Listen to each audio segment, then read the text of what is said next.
नमस्कार दोस्तों, Uttar Pradesh police constable भर्ती का हम प्रैक्टिस सेट अपना चला रहे हैं, जिसमें मैं आपके लिए रीजनिंग का प्रैक्टिस सेट लेकर आई हूं। मैं तस्लीमा मंसूरी, आपकी मेंटोर। और इस सीरीज़ में हमारे बाकी सीरीज़ भी चल रहे हैं, जीएस का भी सीरीज़ चल रहा है, मैथ्स का भी सीरीज़ चल रहा है। इसमें मैं आपको रीजनिंग का प्रैक्टिस सेट करवाऊँगी। शुरू करते हैं। हमारा आज का पहला सेट है, जिसमें हम कुछ क्वेश्चन को सिलेक्ट करे हुए हैं। देखते हैं। ये फर्स्ट क्वेश्चन है हमारा। क्या है पहला क्वेश्चन? दिए गए समीकरण को सही करने के लिए किन दो संख्याओं को आपस में बदल जाना चाहिए, ताकि आपका यहाँ पर ये जो लेफ्ट हैंड साइड का आपका समीकरण दिया हुआ है, तो इसको जब आप सॉल्व करेंगे तो आपका आंसर क्या आना चाहिए? 6 आना चाहिए। लेकिन इसमें क्वेश्चन में क्या पूछा है कि इसमें आपको ये जो समीकरण दिया हुआ है, इसमें आपको किन दो नंबरों को आपस में बदलना है, ताकि आपका ये जो राइट हैंड साइड पर आंसर आया हुआ है इस समीकरण के बराबर आना चाहिए। उसको हम सॉल्व करके देखते हैं। देखिए, हमारा क्वेश्चन क्या है? लिखा हुआ है समीकरण 1 × 4 + 3 - 5। राइट हैंड साइड में क्या आया हुआ है? 6 का। सॉल्व करके सबसे पहले आप देखिए, 4 है प्लस 3 है -5 है, तो इसका आप 7 - 5 करोगे तो आंसर 2 आ रहा है। अगर हम क्या करें, अगर हम इस 5 को यहाँ पे रखें और 3 को इस जगह पर रख करके चेक करें, तो देखते हैं कि क्या ये 6 के बराबर आएगा। चेक कर लेते हैं। अब क्या करूँगी मैं? 1 × 4 + 5 - 3 = 6। तो इसको रखिए, 4 प्लस क्या आ जाएगा? 5 - 3 = 6। 4 और 5 क्या हो जाएगा? 9 - 3, तो और ये क्या हो जाएगा आपका? यहाँ से ये 6 चला जाएगा। तो लेफ्ट हैंड साइड और राइट हैंड साइड दोनों ही आपका क्या हो जाएगा? बराबर हो जाएगा। एक बार फिर से समझ लीजिए इसको। हमने क्या किया? हमने 3 और 5 को आपस में क्या किया? बदल दिया। 5 को 3 की जगह पे रखा और 3 को 5 की जगह पे रखा, और हमने इक्वेशन को सॉल्व करा। सॉल्व करने के बाद हमारे लेफ्ट हैंड साइड पे भी 6 आया और राइट हैंड साइड पर भी 6 आया। तो हमने कौन से दो नंबरों को बदला? 5 को और 3 को बदला। तो यहाँ पर आपका आंसर क्या हो जाएगा? ऑप्शन ए हो जाएगा। 5 और 3 को आपस में बदलेंगे तो ये आपका समीकरण क्या हो जाएगा? संतुलित हो जाएगा। ठीक है, अगला क्वेश्चन देखते हैं। अगले क्वेश्चन में आपका पूछा है, उस विकल्प को चुनिए जो तीसरे शब्द से ठीक उसी प्रकार संबंधित है जिस प्रकार दूसरा शब्द पहले शब्द से संबंधित है। यानी कि ये इसका, इन दोनों का आपस में जो रिलेशन है वही चौथे शब्द के साथ में रिलेशन इसका होना चाहिए। जरा सा शब्द को पढ़िए। लिखा है हुगली। हुगली क्या है? एक नदी है। और कोलकाता जो क्या है? शहर है। कोलकाता पश्चिम बंगाल की राजधानी क्या है? कोलकाता। तो हुगली नदी के किनारे क्या है? कोलकाता है। गंगा नदी के किनारे इनमें से कौन सा शहर होगा? गंगा नदी के किनारे इसमें से शहर है आपका पटना। पटना जो है वो गंगा और सोन नदी के किनारे पर बसा हुआ है। ठीक है। अयोध्या बहुत ही फेमस सिटी है आपका। राम मंदिर का उद्घाटन भी हुआ 22 जनवरी को। तो अयोध्या जो है यह सरयू नदी के किनारे पर स्थित है। कौन सी नदी के किनारे पर स्थित है अयोध्या? सरयू नदी के किनारे पर है। अब आगे बढ़ते हैं। ठीक है, अगला क्वेश्चन है आपका, उस विकल्प को चुनिए जो तीसरे पद से ठीक उसी प्रकार संबंधित है जिस प्रकार दूसरा पद पहले पद से संबंधित है और छठा पद पांचवें पद से संबंधित है। मतलब इसका पहले का दूसरे से जो रिलेशन है, पांचवें का छठे से जो रिलेशन है, सेम चीज़ आपको बतानी है कि तीसरे का चौथे से क्या रिलेशन होगा। यानी कि ये जो है, इस जो आंसर आपका यहाँ पर आएगा उसका यहाँ पे आपको आंसर बताना है। चेक कर लेते हैं हम कौन कौन सा आएगा यहाँ पर। एक सेकेंड में बस इसको इरेज कर दूँ। देखो, क्वेश्चन में क्या दिया हुआ है? U39R दिया हुआ है, और दूसरा क्या दिया हुआ है? P118, और क्या दिया हुआ है? M दिया हुआ है। ज़रा चेक करिए इसका कि नंबर का आपस में क्या संबंध है और लेटर्स का आपस में क्या संबंध है। तो हम चेक करते हैं। ये जो U है, U से अगर आप पीछे जाएंगे, नीचे की तरफ जाएंगे, पीछे जाएंगे तो P, ऐसे हम क्या करते हैं? हम P से U की तरफ जाते हैं। तो क्या हो जाएगा आपका? P से अगर आप आगे बढ़ोगे तो QRSTU +5 अगर आप आगे जा रहे हो और अगर ऊपर से नीचे की तरफ हम आए तो -5 हो जाएगा। ठीक है, समझ आ रहा है?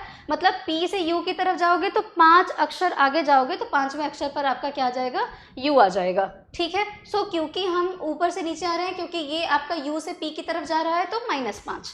सेम चीज़ यहाँ पे भी देख लेते हैं, R का M के साथ क्या रिलेशन है, तो M से आगे बढ़िए, M के साथ क्या हो जाएगा, N O P Q और R, कितने लेटर, 1 2 3 4 5 लेटर। अब क्योंकि R से M पर आ रहा है तो -5। ठीक है, ये चीज़ पता चल गई हमको।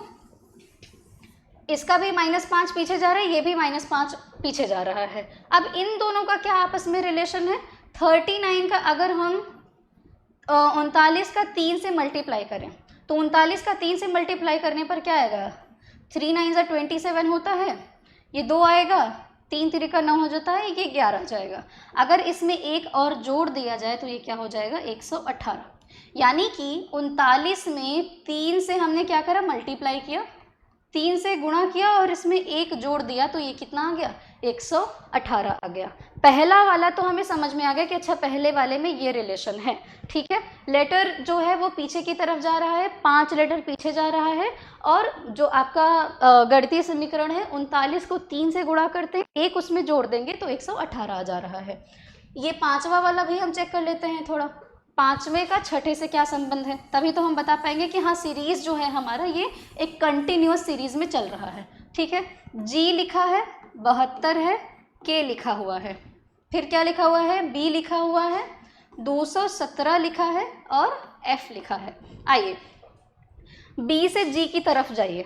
ठीक है, B से G की तरफ जाएंगे तो C D E F और क्या आ जाएगा आपका, G आ जाएगा। ठीक है ना, कितना अक्षर पीछे गया ये, 1 2 3 4 5, तो 5 अक्षर पीछे जा रहा है ये। वापस से यहाँ पे भी हम देखते हैं, F से हम K की तरफ जाएंगे, F से K की तरफ जाएंगे तो क्या आ जाएगा, G H I J और K, 5 अक्षर ये भी पीछे जा रहा है। तो यहाँ पे भी सीरीज जो पहली वाली सीरीज थी, पहला का दूसरे से जो संबंध था, यहाँ पे भी चौथे का 5वें से संबंध दिख रहा है। जरा सा नंबर का भी संबंध देख लेते हैं, अगर 72 में 3 से मल्टीप्लाई करें तो ये क्या हो जाएगा, 6 हो जाएगा, और ये क्या हो जाएगा आपका 216 हो जाएगा, क्योंकि 217 है, एक जोड़ दें अगर हम तो कितना आ जाएगा, 217 आ जाएगा। यानी कि अगर 72 में 3 का गुणा करते हैं और एक को प्लस कर देते हैं तो आंसर क्या मिल गया हमको, 217 मिल गया। अच्छा, सीरीज तो वही आगे चल रही है, सेम चीज़ में चल रही है। तीसरे का चौथे के साथ वही देख लेते हैं, F लिखा हुआ है, 18 लिखा हुआ है, A लिखा हुआ है। ठीक है ना, अगर F से क्या करना है हमको, क्योंकि पीछे जा रहे हैं तो हमें पीछे जाना पड़ेगा। अगर हम पीछे जाएंगे, कितना पीछे जाएंगे, -5 पीछे जाएंगे।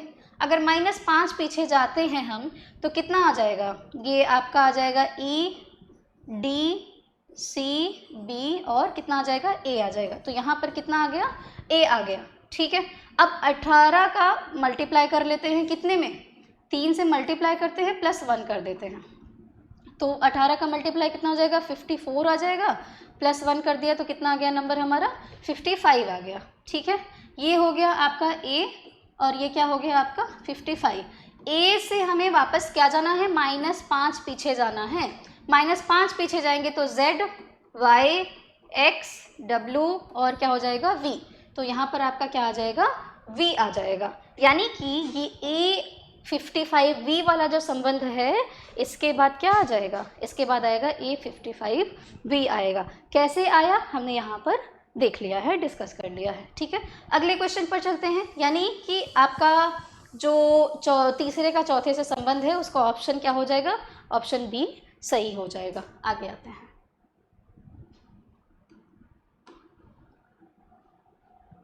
अगला क्वेश्चन दिया हुआ है, नंबरिंग थोड़ी सी गड़बड़ है, नंबरिंग को अगला क्वेश्चन है, 2 कथन दिए गए हैं और 2 निष्कर्ष 1 और 2 दिए गए हैं। कथनों को सत्य मानते हुए चाहे वे सामान्यतः ज्ञात तथ्यों से अलग प्रतीत होते हों, निश्चय कीजिए कि कौन कौन सा निष्कर्ष तार्किक रूप से कथनों के अनुसार है। ये कथन और निष्कर्ष वाले सवाल होते हैं जिसमें आपको दो कथन दिए रहते हैं और निष्कर्ष दिए रहते हैं, दो या दो से ज़्यादा कथन दिए रहते हैं, उसके नीचे निष्कर्ष दिया रहता है। कथन में हमें अपने मन से कोई भी शब्द को ऐड नहीं करना है, जो कथन दिया है उसको ही हमें सच मान करके चलना है, ठीक है। और उसी के अनुसार आपका निष्कर्ष रहता है, और निष्कर्ष में हमें देखना है कि जो हमारा निष्कर्ष है वो कथन के अनुसार है कि नहीं है। अगर कथन के अनुसार है तो निष्कर्ष क्या होगा, वो आपका सही हो जाएगा। मैं स्टेटमेंट को पढ़ रही हूँ, देखिए क्या लिखा हुआ है। कथन में कह रहा है कि सभी श्रृंखला वृत्त है। कहने का मतलब ये क्या है, ये कह रहा है कि ये जो श्रृंखला है, अब श्रृंखला बनाएंगे नहीं, श्रृंखला लिख लेते हैं, जितना भी श्रृंखला है वो सभी क्या है, वृत्त है, ठीक है। तो वेन डायग्राम वाला क्वेश्चन से इस चीज़ को हम समझते हैं, वेन डायग्राम बना करके हम देखते हैं। तो हमने क्या करा, सबसे पहले एक बड़ा सा हमारे पास क्या है, वृत्त है, और उस वृत्त के अंदर क्या आता है, श्रृंखला आता है, क्योंकि ये कह रहा है कि सभी श्रृंखला, जितनी भी श्रृंखला है वो क्या है, वृत्त है, ठीक है।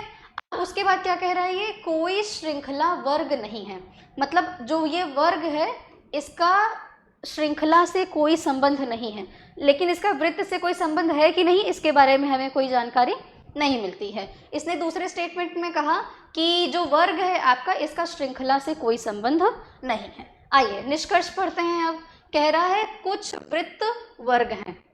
अब इसके बारे में कोई जानकारी ही नहीं है, तो हम कैसे कह सकते हैं कि कुछ वृत्त वर्ग है, कोई जानकारी नहीं है, इसका मतलब है कि ये स्टेटमेंट आपका गलत है। क्यों गलत है, क्योंकि ना तो आपके कथन में कोई चीज़ इस बारे में कही गई है, तो हम उसको आगे से जोड़ करके अपना दिमाग नहीं लगाएंगे। अगला क्या कह रहा है, कुछ वृत्त श्रृंखला हैं। देखिए पहला स्टेटमेंट आपका क्या कह रहा है, सभी श्रृंखला वृत्त हैं, तो बिल्कुल जाहिर सी बात है, जब सभी श्रृंखला वृत्त है तो आपका जो वृत्त है वो श्रृंखला होगा, ठीक है। तो आपका जो दूसरा स्टेटमेंट है वही क्या है, कथन के अनुसार यह दूसरा वाला निष्कर्ष आपका है, ठीक है। आई होप इसकी ये जो क्लैरिफिकेशन है ये आपको समझ आ गया होगा। एक बार वापस रिपीट करती हूँ। ये कह रहा है कि कोई श्रृंखला वर्ग नहीं है, कोई श्रृंखला वर्ग नहीं है, लेकिन ये नहीं कहा इसने कि कोई वृत्त वर्ग नहीं है, ऐसा कुछ भी नहीं कहा है, इसीलिए यहाँ पर आपका ये वाला स्टेटमेंट गलत हो जाएगा। कह रहा है कुछ वृत्त वर्ग हैं, ऐसा कोई स्टेटमेंट ही नहीं दिया गया, तो हम इसको कैसे अपना दिमाग लगा करके कह दें कि हाँ सही हो सकता है, नहीं, ये भाई गलत है। ये कह रहा है कि कुछ वृत्त श्रृंखला है, बिल्कुल इस स्टेटमेंट से हम कह सकते हैं कि कुछ वृत्त क्या है, श्रृंखला हो सकती है, इसीलिए हमारा दूसरा स्टेटमेंट बिल्कुल कथन के अनुसार है, ठीक है। ये आपका बी वाला आंसर हो जाएगा क्वेश्चन नंबर 3 का। आगे आते हैं क्वेश्चन नंबर 4 पर। हम क्या कह रहा है, ये मिरर इमेज वाला ये क्वेश्चन है, इसको थोड़ा सा ध्यान से पढ़िए। दी गई आकृति के उस सही दर्पण प्रतिबिंब को चुनिए जो दर्पण को आकृति के दाईं ओर रखने पर बनेगा।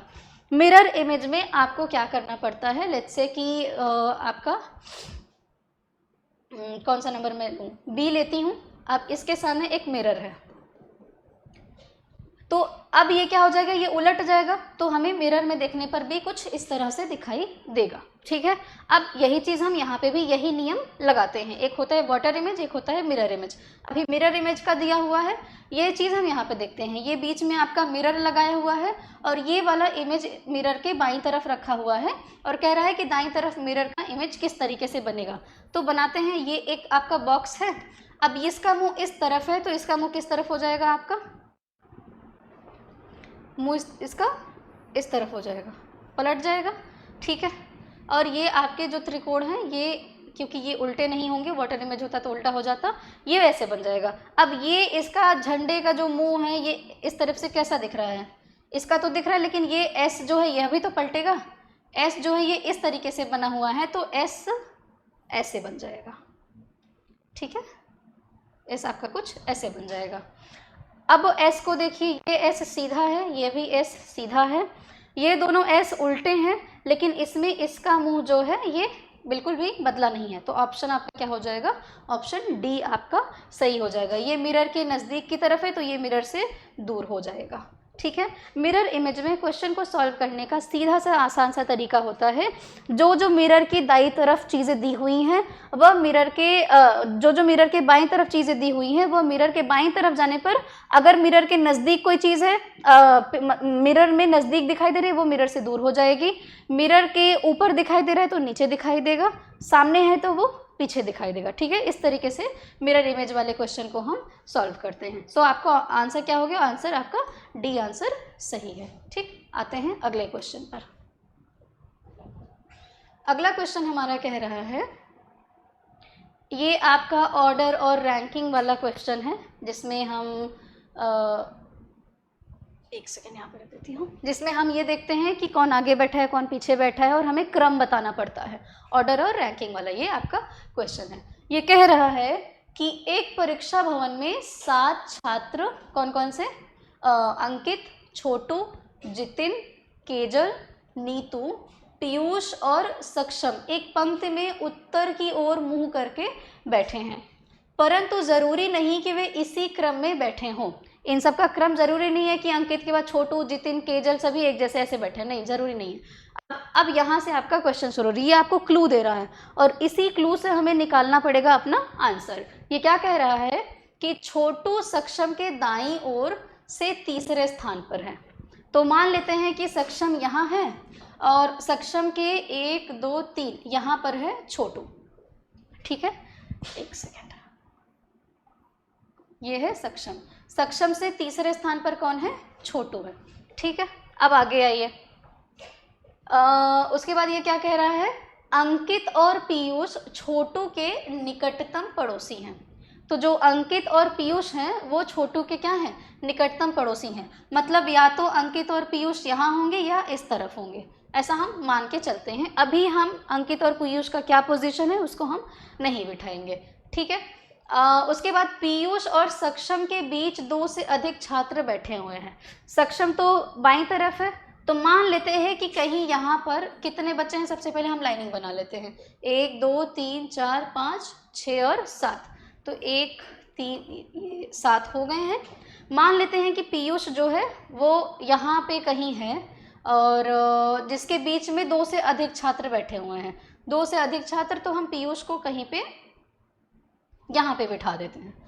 ठीक है, सक्षम और पीयूष, ऊपर सबको लिख रहे हैं तो यहाँ पे इसको भी लिख देते हैं। सक्षम और पीयूष के बीच में 2 से अधिक छात्र बैठे हुए हैं। उसके बाद ये कह रहा है कि जितिन नीतू का एकमात्र पड़ोसी है। अगर हम जितिन को यहाँ रख दें और नीतू को यहाँ पे रख दें, ऊपर लिखते हैं, जितिन को यहाँ रखें और नीति को यहाँ रखें, नीतू को यहाँ पे रखें, तो जितिन और नीतू के बीच में और कोई नहीं है, इसीलिए मतलब जितिन और नीतू ही एक दूसरे के पड़ोसी हैं। ठीक है, अब ये समझ आ जाएगा कि नीतू को पहले क्यों नहीं रखा और बाद में क्यों नहीं रखा, आगे का क्लू होगा। ठीक है, जितिन अंकित के दाईं ओर से तीसरे स्थान पर बैठा है। ठीक है, अब देखो अंकित के दाईं ओर से, अंकित को यहाँ रख देते हैं, तो जितिन जो है वो अंकित से दाईं ओर से तीसरे स्थान पर है। 1 2 3, तो जितिन का तीसरा स्थान पता चल गया हमको। ठीक है, और नीतू क्या है? जितिन की पड़ोसी है। अब कह रहा है कि केजल के संदर्भ में नीतू का स्थान कौन सा है? क्योंकि सिर्फ केजल बची हुई है, तो हम मान के चलते हैं कि केजल का पोजीशन जो है वो सक्षम से दूसरे स्थान पर है दाईं ओर से, तो यहाँ पर कौन है? केजल है। ठीक है, अब केजल से या नीतू का पोजीशन पूछा जा रहा है। केजल से किसका पोजीशन पूछा जा रहा है? नीतू का पोजीशन पूछा जा रहा है। काउंट कर लीजिए, ये वाला पोजीशन केजल का है, 1 2 3 4 और 5, और किस साइड में है? राइट साइड में है। तो केजल की तरफ से देखने पर नीतू कौन से पोजीशन पर है? तो दाईं ओर से वो कौन से स्थान पर है? 5वें स्थान पर केजल दिखाई बैठी हुई है। ठीक है, समझ में आ गया? एक बार फिर से आप समझ लीजिए। आपका आंसर, इस टाइप के क्वेश्चन का आंसर ढूंढने के लिए जो क्लू दिया हुआ है उसी कथन के अनुसार हमको अपने स्टेटमेंट को क्या करना है? बिठाते जाना है, जो भी जहाँ पे है, चाहे कोई नंबर हो या फिर कोई व्यक्ति के बारे में बताना है। कह रहा है छोटू सक्षम के दाईं ओर से तीसरे स्थान पर है, तो दाईं ओर से हमने क्या करा? हमने सक्षम को बाईं ओर रखा, तभी तो वो छोटू दाईं तरफ बैठेगा। तो छोटू सक्षम के दाईं ओर हमने किसको बिठा दिया? छोटू को बिठा दिया। ठीक है, उसके बाद ये कह रहा है अंकित और पीयूष छोटू के निकटतम पड़ोसी हैं। तो ये छोटू हो गया, छोटू का निकटतम पड़ोसी अंकित हो गया और इधर से पीयूष भी हो गया। ठीक है, अब आते हैं और क्या कह रहा है ये कि नीतू का एकमात्र पड़ोसी है। जितिन और नीतू के बीच में कोई और छात्र नहीं बैठा हुआ है। इसके साथ ये कह रहा है जितिन अंकित के दाईं ओर से तीसरे स्थान पर बैठा है, इसीलिए हमने नीतू और जितिन का पोजीशन पता कर लिया लास्ट वाले स्टेटमेंट से कि जो जितिन है वो अंकित के दाईं ओर से तीसरे स्थान पर बैठा हुआ है। अब कह रहा है कि केजल के संदर्भ में नीतू का स्थान बताओ। एक ही प्लेस बाकी था जहाँ पर हमने केजल को बिठा दिया, और केजल की तरफ से देखने पर नीतू जो थी वो दाईं ओर से कहाँ पे बैठी हुई है, 5वें स्थान पर बैठी हुई है। ठीक है, क्लियर हो गया। अगला क्वेश्चन देखिए। अगला क्वेश्चन कह रहा है 7 छात्रों एनी, बिली, कैरी, दिशा, ईशा, फैजल और गायत्री ने अलग अलग अंक प्राप्त किए हैं, और दिशा ने फैजल से, अब यहाँ से आपका क्लू निकलेगा, यह भी ऑर्डर और रैंकिंग वाला आपका क्वेश्चन है। 1 मिनट, यहाँ से आपका क्लू मिलेगा। कितने छात्र हैं? 7 छात्र हैं आपके, एनी, बिली, कैरी, दिशा, ईशा, फैजल और गायत्री हैं। अब क्या कह रहा है ये, दिशा ने फैजल से अधिक अंक प्राप्त किया है, जिसने द्वितीय स्थान पर सबसे अधिक अंक प्राप्त किए हैं। तो दिशा जो है वो फैजल से अधिक नंबर प्राप्त की है, और जो फैजल है वह दूसरे नंबर पर है। इस स्थान पर यहाँ पे लिखा हुआ है कि जिसने का मतलब कौन? फैजल। तो फैजल जो है वो दूसरे स्थान पर है और सबसे अधिक नंबर प्राप्त किया हुआ है, लेकिन इसका जो नंबर है वो दिशा से कम है। आगे आइए। कैरी और फैजल के बीच 3 छात्रों ने अंक प्राप्त किए हैं। तो अगर फैजल के बाद में 3 छात्र और बैठे हुए हैं तो कैरी कहाँ पर आएगी? चौथे नंबर पर आएगी। ठीक है, उसके बाद कह रहा है गायत्री ने कैरी से कम अंक प्राप्त किया, तो जो गायत्री है वो यहाँ पर बैठी हुई है। कह रहा है किसने सबसे कम अंक प्राप्त किए हुए हैं। देख लेते हैं, 7 छात्र हो गए, 1 2 3 4 5 6 और 7। ठीक है, 7 छात्र तो हो गए हैं, तो सबसे कम नंबर किसका आया? सबसे कम नंबर आया गायत्री का। तो सबसे कम अंक किसने प्राप्त किया? गायत्री ने प्राप्त किया। आई होप ये क्वेश्चन थोड़ा सा पहले के कंपेयर में इजी था, ये आपको समझ में आ गया होगा। आगे बढ़ते हैं। अगला क्वेश्चन है, एक निश्चित कूट भाषा में अबाउट को क्या लिखा हुआ है? 12632। ये आपका कोडिंग डिकोडिंग वाला क्वेश्चन है। अबाउट को क्या लिखा गया? 12632 लिखा गया। और किसको कह रहा है? ग्रेस के लिए क्या कोड आएगा? ग्रेस के लिए क्या कोड आएगा? तो सबसे पहले इस टाइप के क्वेश्चन का आंसर ढूंढने के लिए हमें पहले वाले क्वेश्चन का पैटर्न पता करना पड़ेगा कि किस पैटर्न पर ये क्वेश्चन है। ठीक है, तो सबसे पहले आप पहले का देख लीजिए। ए का जो अगर हम नंबर में करेंगे, एक से लेकर के 26 तक लेटर्स होते हैं, तो ए जो होता है वो पहले नंबर पर आता है। ठीक है, बी जो है वो दूसरे नंबर पर आता है, चलिए वो भी ठीक है। ओ जो है इसके लिए हम ये वाला एजोटी का नंबर थोड़ा सा इजी होता है हम याद करने के। ये 1 नंबर पर है, ये 10वें नंबर पर है, ये 15वें नंबर पर है, ये 20वें नंबर पर है और ये 25वें नंबर पर है। तो ओ जो है वो कौन से नंबर पर है? 25वें नंबर पर है। लेकिन यहाँ पे ओ के लिए कौन सा नंबर रखा गया है? 6 रखा गया है। अगर हम 15 को 1 और 5 इस तरीके से लिखें तो कितना आ जाएगा? 6 आ जाएगा। तो ये चीज़ हमें यहाँ पे मिली, कितना? 6 मिला।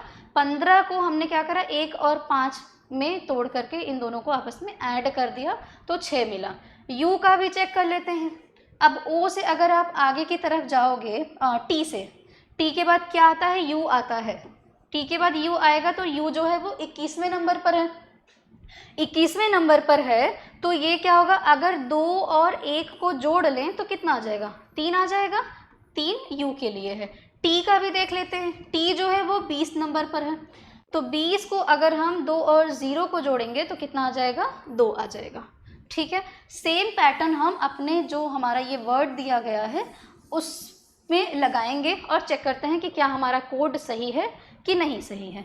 ठीक है, ई आपका ई कौन से है? 5वें नंबर पर है, तो जी कौन से नंबर पर आ जाएगा? 7वें नंबर पर आ जाएगा। ये हो गया 7 नंबर पर आपका। ठीक है, आर जो है वो आपका क्या है? अगर आप ओ से आर की तरफ जाएंगे तो पी क्यू आर, 18वें नंबर पर क्या आ जाएगा? आर आ जाएगा। ठीक है, सो आर जो है 18वें नंबर पर है, लेकिन 18 नहीं। पैटर्न क्या था? अगर 2 नंबर वाले लेटर्स हैं तो हम क्या करेंगे? 1 + 8 करेंगे, कितना आ जाएगा? 9। तो आर की जगह पर हम क्या रखेंगे, 9 रखेंगे। अब देखिए ये सभी 1 नंबर वाले लेटर्स हैं, 1, 3 और 5। क्या ऐसा नंबर कहीं पे दिखाई दे रहा है? 79,135, 79,135। तो ऑप्शन ए आपका क्या हो जाएगा, सही हो जाएगा। अगला क्वेश्चन आपका है, कह रहा है एक निश्चित कूट भाषा में वर्ल्ड को ये लिखा गया है, ठीक है, तो फैंट को क्या लिखा जाएगा? चलिए चेक करते हैं। कोडिंग डिकोडिंग के क्वेश्चन में बस हमें पैटर्न पता करना होता है और हमारा आंसर आ जाता है। अगर वर्ल्ड WORLD क्या लिखा गया है, इसको VNQK और C लिखा गया है, ठीक है। पैटर्न चेक करिए। V से ऊपर की तरफ जाएंगे तो +1 आएगा, V के बाद W, तो हम नीचे की तरफ आएंगे, ठीक है, नीचे की तरफ आए तो -1। अब अगर NO आता है तो O से N की तरफ -1, ठीक है। पैटर्न देखते रहो आप, यहाँ पे लिख रही हूँ -1, ओके। वापस से R से Q की तरफ जाओगे, QRST ऐसे बढ़ते हैं, सो R से Q की तरफ आएंगे वापस -1, L से Q की तरफ K की तरफ आएंगे वापस -1, D से C की तरफ आएंगे तो -1।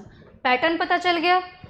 फेंट का जो आपका होगा, वापस से एक आप पीछे चले जाओ, ये क्या हो जाएगा, E हो जाएगा, ये Z हो जाएगा, ये H हो जाएगा, ये क्या हो जाएगा, M हो जाएगा, और ये क्या हो जाएगा आपका, S हो जाएगा। आपका क्या हो जाएगा, EZHMS।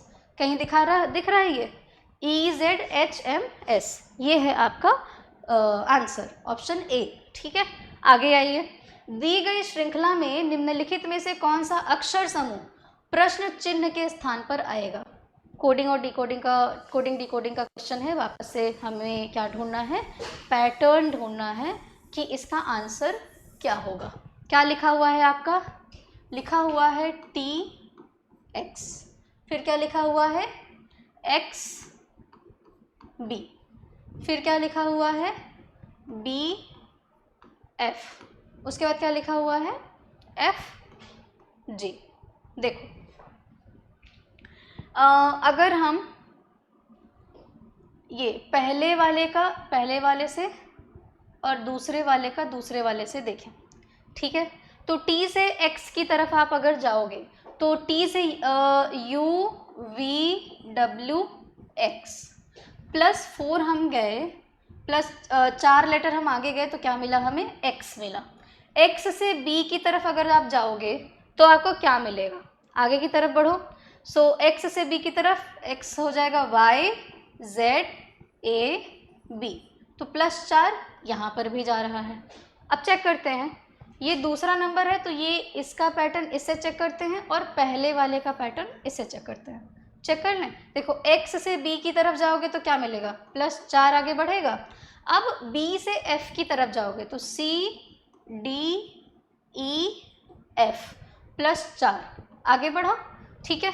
वापस से सेम पैटर्न फॉलो करते हैं हम, दूसरा वाला यहाँ पर और ये आपका इससे, ठीक है। B से F की तरफ जाओ, कितना मिला, +4। F से J की तरफ जाओ, F के बाद आएगा GHIJ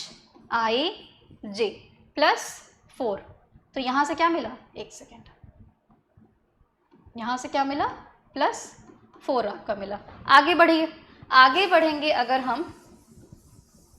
अगर आगे बढ़ेंगे तो J के बाद J का दूसरा नंबर, J के बाद जो नंबर दूसरा आएगा तो J के बाद क्या था, KLMN, यानी कि दूसरे नंबर पर जो लेटर होगा वो N होगा। उसके बाद हम क्या देखेंगे कि F से पहला अगर आप जा रहे हो तो क्या आ जाएगा, J आ जाएगा। तो ऑप्शन आपका क्या सही हो जाएगा, J और N आएगा। F और इसके बाद में अगला जो सीरीज आएगा वो क्या आएगा, J और N आएगा, ठीक है। आई होप ये क्लियर हो रहा है आपको। आगे बढ़िए, क्या लिखा हुआ है, दिए गए चिन्हों को आपस में बदलने पर निम्नलिखित में से कौन सा समीकरण सही नहीं होगा। कह रहा है कि प्लस और डिवाइड को आपस में एक्सचेंज कर दो, इंटरचेंज कर दो, बदल दो, ठीक है। तो इंटरचेंज करने पर क्या होगा, जहाँ पे प्लस है वहाँ डिवाइड, जहाँ पे डिवाइड है वहाँ पे प्लस करना है हमको। चेक कर लेते हैं, बहुत इजी सा ये वाला क्वेश्चन होता है। क्या लिखा हुआ है, 9 डिवाइड है तो प्लस करेंगे, +6 मल्टीप्लाई 4 और डिवाइड बाय 2 और उसके बाद क्या है -5 एंड राइट साइड में क्या है 16। सॉल्व कर लीजिए इसको, उसके बाद में पहले इसको सॉल्व कर लेते हैं, चेक कर लेते हैं। तो सबसे पहले हम क्या करते हैं, बॉड मास वाला रूल लगाते हैं। तो 9 + 6 मल्टीप्लाई 2 आ जाएगा, माइनस आपका क्या आ जाएगा 5 आ जाएगा। 9 + 12 माइनस क्या आ जाएगा आपका 5। तो ये आप अगर आपने ऐड करा तो ये हो जाएगा 21 माइनस आपका क्या आ जाएगा 5। 21 - 5 हो जाएगा तो आप क्या हो जाएगा 16 आ जाएगा। ये तो सही है, फर्स्ट स्टेटमेंट आपका, ये फर्स्ट इक्वेशन क्या है बिल्कुल सही है। ठीक है, दूसरा वाला चेक कर लीजिए, दूसरा वाला चेक करते हैं। दूसरे वाले में क्या लिखा हुआ है 5 एक सेकेंड 5 - 28 डिवाइड बाई 7 मल्टीप्लाई 16 + 4 लिखा हुआ है। क्या है आपका 103 लिखा हुआ है राइट साइड में। क्यों मैंने यहाँ पे डिवाइड बाई 7 करा, क्योंकि हमें प्लस की जगह पे डिवाइड का साइन लगाना है, इंटरचेंज करना है। चलिए बॉड मास वाला रूल लगाइए आपका, ये आ जाएगा 5 - 4 मल्टीप्लाई 16 + 4 आ जाएगा। इसको अभी चेक बाद में रखेंगे हम। वापस अब क्या हो जाएगा आपका, ये 5 हो जाएगा, ये 64 आ जाएगा आपका, ये हो जाएगा आपका 4 और ये हो जाएगा आपका 103। चलो ये आपका कितना आ जाएगा 5 - 68 = 103 नहीं आ रहा है, ये इक्वेशन आपका सही नहीं है। तो केवल 2 वाला जो आपका आंसर है वो सही नहीं है, अगर हम प्लस और डिवाइड को इंटरचेंज करते हैं तो। ठीक है, क्लियर हुआ, आगे बढ़िए। अगला क्वेश्चन है आपका कि एक निश्चित कूट भाषा में नंबर को ये लिखा गया है, ठीक है, और उसी कूट भाषा में कैंसर के लिए क्या कोड होगा, चेक कर लो। ये बहुत आसान सा क्वेश्चन होता है कोडिंग डिकोडिंग का, हम देख लेते हैं। ठीक है, आइए, नंबर को क्या लिखा गया है NUMBER। देखो इंटरचेंज किया है और कुछ नहीं किया है, दूसरे वाले को पहले की जगह रखा है और पहले वाले को दूसरे की जगह रखा, और उसके बाद क्या हुआ है चौथे वाले को तीसरे की जगह रखा और तीसरे वाले को चौथे की जगह रखा, फिर लास्ट वाले को पांचवे की जगह रखा और ई को यहाँ कर दिया। इंटरचेंज करा हुआ है, ये इधर आ जाएगा, ये इधर आ जाएगा, ये इधर आ जाएगा, ये इधर और ये इधर आ जाएगा। सेम चीज़ आपको करना है, इंटरचेंज कर दीजिए, आपका आंसर आ जाएगा। इंटरचेंज करिए, यहाँ पे ए रखिए, यहाँ पे सी रखिए, यहाँ पे सी रखिए, यहाँ पे एन रखिए, यहाँ पे आर रखिए और यहाँ पे ई रखिए। क्या आया ACCNRE आया, ACCNRE आंसर आ गया आपका। ठीक है, अगला क्वेश्चन, अगला क्वेश्चन दिया हुआ है, दी गई श्रृंखला में निम्नलिखित में से कौन सी संख्या प्रश्न चिन्ह के स्थान पर आएगा। इसमें भी हमें पैटर्न देखना पड़ता है, ये हमारा जो मिसिंग नंबर वाला क्वेश्चन होता है इसमें हमें एक पैटर्न देखना पड़ता है कि किस पैटर्न को फॉलो करते हुए नंबर सीरीज आगे बढ़ी हुई है। ठीक है, चेक कर लीजिए, 117 से 110, तो यहाँ पर कितने का माइनस कर रहा है, अगर माइनस वाला एक बार चेक कर लेते हैं हम, 7 माइनस किया। 110 से 106 पर आया तो कितना माइनस किया, 4 माइनस किया। ठीक है, 106 से 99 अगर आप आएंगे तो कितना माइनस करेंगे, माइनस कर लीजिए, 16 में से 9 जाएगा आपका, 7 आ जाएगा, तो कितना माइनस किया, 7 माइनस किया। फिर 99 से 95 पर आप आए तो क्या हुआ, -4 माइनस किया। ठीक है, 4 माइनस किया हुआ है, सीरीज आगे बढ़ रही है, पहले 7 फिर 4, पहले 7 फिर 4 आगे आ रहा है। अब वापस से 95 से आप 88 आ रहे हैं, तो 15 में से 8 जाएगा तो कितना बचेगा, 7 बचेगा, तो कितना माइनस किया, ये 7 माइनस किया हुआ है। फिर 88 से 84 पर आ रहे हो तो कितना माइनस कर रहे हो, 4। अब 4 माइनस हुआ है तो अगली बार हमें कितना माइनस करना है, 7 माइनस करना है। अगर इसमें से हम 7 माइनस करेंगे तो हमारा कितना आ जाएगा, इधर 7 और इधर 7, 77 आएगा।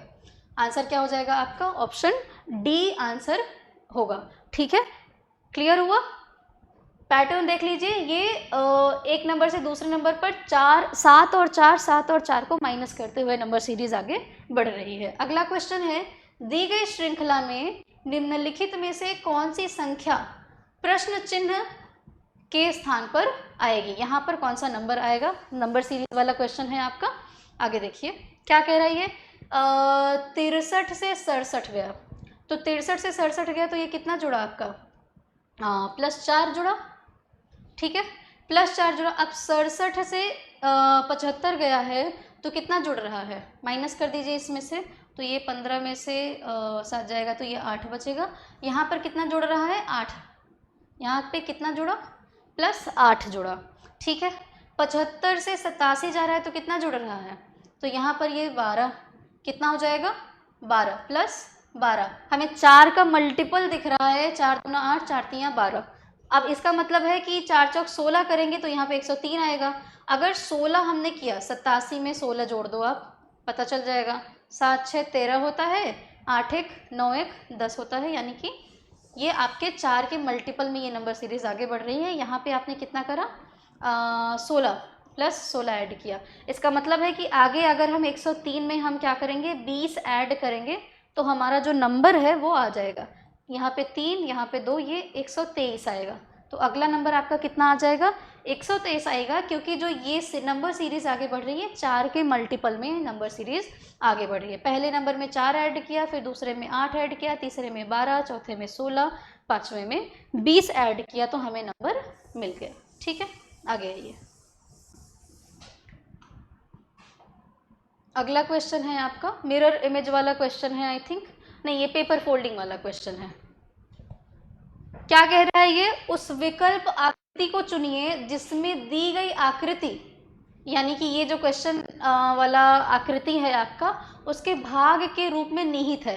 कह रहा है घूर्णन करने की अनुमति नहीं है, मतलब कि आपको ये जो पिक्चर दिया हुआ है, ये वाला पिक्चर, इसको हमें रोटेट नहीं कर सकते हैं हम, हमें बिना रोटेट करने हुए बताना है। तो बहुत आसान है, क्योंकि रोटेट नहीं कर सकते हैं तो ऐसा पिक्चर सिर्फ एक ही ऑप्शन में दिखाई दे रहा है, ये वाला।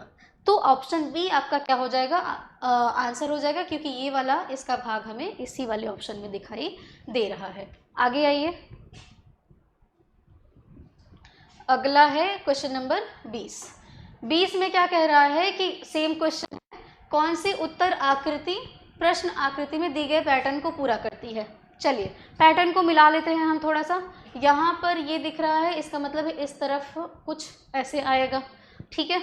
और ये जो है आपका यहाँ पर ये नंबर, अगर मैं ऐसे इस बॉक्स को कंप्लीट करूँ, ठीक है, ये बॉक्स अगर ऐसे हमने कंप्लीट किया और ये लाइन को कंप्लीट कर दो अगर आप, ठीक है, और ये रेखा को ऐसे मिला दो, ये रेखा हमने मिलाया। अब थोड़ा सा इस आंसर को आप चेक करिए, ऐसा इमेज कहाँ पे दिखाई दे रहा है, ऐसा इमेज हमें सिर्फ और सिर्फ बी वाले ऑप्शन में दिखाई दे रहा है, ठीक है, क्योंकि ये वाला इसको ऐसे बीच से क्रॉस किया हुआ है, ये ऐसे कंप्लीटली जाएगा तो ये एक सर्कल बनाएगा, इसलिए ऑप्शन बी ही हमारा क्या होगा, सही आंसर होगा, ठीक।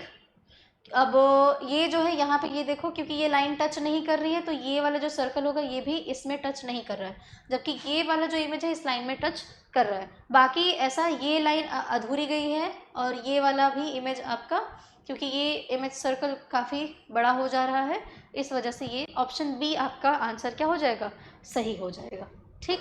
आगे आइए, अब ये क्या कह रहा है अगला क्वेश्चन, एक श्रृंखला दी गई है जिसमें एक पद गायब है, इसमें से एक पद जो है गायब है, मतलब ये जो सीरीज चल रहा है यहाँ पर अभी एक गायब है। दिए गए विकल्पों में उस सही विकल्प को चुनिए जो श्रृंखला को पूरा करेगा, ठीक है। पैटर्न चेक करेंगे हम, कोडिंग डिकोडिंग का आपका क्वेश्चन है, पैटर्न चेक करेंगे हम, ठीक है ना।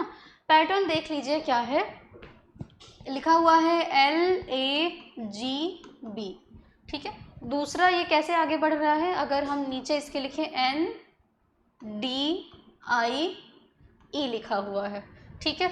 उसके बाद फिर से हम आते हैं, इसके नीचे हम लिखते हैं PGKH, फिर हम आते हैं RJMK। अब जो हमारा आंसर आएगा वो इसके नीचे ही आएगा। तो सबसे पहले हम क्या करते हैं, अपना पैटर्न चेक कर लेते हैं, ठीक है। आइए पैटर्न चेक करिए, L से हम कितना आगे आ रहे हैं कि N आ रहा है, MN, सो हम 2 लेटर आगे आ रहे हैं, ठीक है। ए से आप कितना आगे आ रहे हैं, बी सी डी, 3 लेटर आप आगे आ रहे हैं। जी से आप कितना आगे आ रहे हैं, एच आई, यहाँ पे +2 हो रहा है, और फिर बी से सी डी ई, यहाँ पे +3 हो रहा है। पहला पैटर्न हमको पता चला कि पहले आप 2 लेटर आगे आएंगे, फिर 3, फिर 2, फिर 3, यानी 23 का यहाँ पे हमको कॉम्बिनेशन दिख रहा है। अच्छा, दूसरे वाले में चेक कर लेते हैं। एन से पी की तरफ ओ और पी, यहाँ पे भी +2, डी से जी, ई एफ जी +3 आ रहा है, आई से के, जे और के +2 आ रहा है, ई से एच पे आइए, एफ जी एच +3 आ रहा है। ठीक है, पता चल गया कि ये +3, 23 का कॉम्बिनेशन चल रहा है। इस पे अब हम डायरेक्टली हम अपने आंसर पर आते हैं। आर से अगर आप 2 लेटर आगे जाओगे तो क्या आ जाएगा, टी आ जाएगा।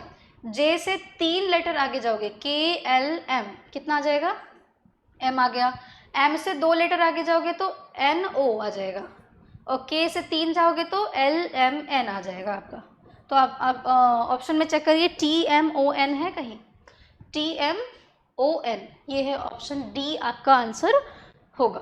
ठीक है, आगे आइए। अगला क्वेश्चन क्या कह रहा है कि एक निश्चित कूट भाषा में ये जो आपका एक सेंटेंस है, ही इज़ माई नेफ्यू, इसको COPVZSMN लिखा जाता है। और एक सेंटेंस है दैट इज़ माई कार, इसको ZSPTPVGA लिखा जाता है। अगला सेंटेंस है ही इज़ योर अंकल, इसको COPVEXYZ लिखा जाता है। तो उसमें आपको पूछ रहा है कि जो नेफ्यू है उसके लिए कोड वर्ड क्या है, कोड लेटर क्या है नेफ्यू के लिए। ओके, इस टाइप का क्वेश्चन सॉल्व करने के लिए हमें जो इंस्ट्रक्शंस दिए गए हैं उनको फॉलो करते रहना है। ठीक है, अगर मैं इस सेंटेंस को लिखूँ, ही इज़ माई नेफ्यू, और इसके लिए कोड क्या दिया हुआ है, ही के लिए कोड है CO, इज़ के लिए है PV, माई के लिए है ZS, और नेफ्यू के लिए है MN है। अगला सेंटेंस क्या कह रहा है, that is my car, that is my car. इसके लिए क्या कह रहा है, दैट के लिए है ZS, और इज़ के लिए है PT, माई के लिए है PV, और कार के लिए क्या है GA, कार के लिए GA। फिर कह रहा है ही इज़ योर अंकल, और इसके लिए क्या कह रहा है, ही के लिए है CO, इज़ के लिए क्या है PV, और योर के लिए क्या है EX, अंकल के लिए क्या है YZ। अब यहाँ से आपको इजीली पता चल जाएगा कि नेफ्यू के लिए कोड क्या है, MN। नेफ्यू के लिए कोड क्या दिया हुआ है, MN दिया हुआ है। ये है आपका आंसर। ठीक है, अगला क्वेश्चन। अगले क्वेश्चन में क्या कह रहा है, निम्नलिखित में से कुछ कथन दिए हैं, कथनों के आधार पर कुछ निष्कर्ष दिए गए हैं। कथन और निष्कर्ष वाला क्वेश्चन है। आपको मानना है कि दिए गए कथन सत्य हैं, चाहे वे सामान्यतः ज्ञात तथ्यों से अलग ही क्यों ना हो। कथन और निष्कर्ष वाले क्वेश्चन में हमें कथन को सही मान करके ही चलना है। सभी निष्कर्षों को पढ़िए और फिर निश्चय कीजिए कि दिए गए निष्कर्षों में से कौन सा निष्कर्ष जो है वो तार्किक रूप से दिए गए कथनों का अनुसरण करता है। ठीक है, कथन क्या कह रहा है कि सभी जी वाई है। इससे पहले वाला क्वेश्चन हम सॉल्व कर चुके हैं, तो आप में से बहुत सारे लोग इस क्वेश्चन को सॉल्व कर लेंगे आसानी से। क्या कह रहा है, सभी जी वाई है, तो ये जो जी है ये क्या कह रहे हैं, वाई है। ठीक है, और उसके बाद कह रहा है कि कुछ वाई बी है, तो अब ये जो वाई है ये क्या कह रहा है, कुछ वाई क्या है, बी है। इस ये वाला जो भाग हो सकता है ये बी हो सकता है, वाई वाला भाग। ठीक है, निष्कर्ष दो मतलब कथन दो क्या कह रहा है कि सभी जी, जितने जी हैं वो सभी क्या हैं, वाई हैं।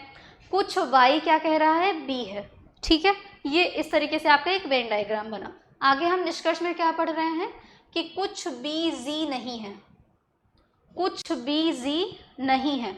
तो बिल्कुल सही बात है, क्योंकि आपने हमारे कथन में जी बी का कोई रिलेशन नहीं बताया गया है, तो आपका स्टेटमेंट पहला क्या है, सही है। आगे क्या कह रहा है, कुछ वाई जी नहीं है, नहीं, गलत बात है। क्यों भाई, कह रहा है कि सभी जी वाई हैं और यहाँ पे कह रहा है कुछ वाई जी नहीं है, ये स्टेटमेंट क्या है, गलत है। आगे आइए, कुछ जी वाई हैं, यस, जब सभी जी वाई हैं तो कुछ जी वाई तो होंगे ही होंगे, ठीक है, तो पहला और तीसरा स्टेटमेंट आपका क्या हो जाएगा, सही हो जाएगा। दोनों निष्कर्ष 1 और 3 कथनों के अनुसार हैं। ऑप्शन बी आपका सही होगा। आगे आइए। तो आज का क्वेश्चन सीरीज़ यहीं पर समाप्त होता है। हम अपना सीरीज़ कंटिन्यू करते रहेंगे। आपको वीडियो अच्छी लगी है तो हमारे चैनल को सब्सक्राइब करिए, लाइक करिए वीडियो को और अपने दोस्तों के साथ शेयर भी करिए ताकि सभी तैयारी करने वाले बच्चों को इसका लाभ मिल सके। आप लोगों का वीडियो देखने के लिए बहुत बहुत धन्यवाद।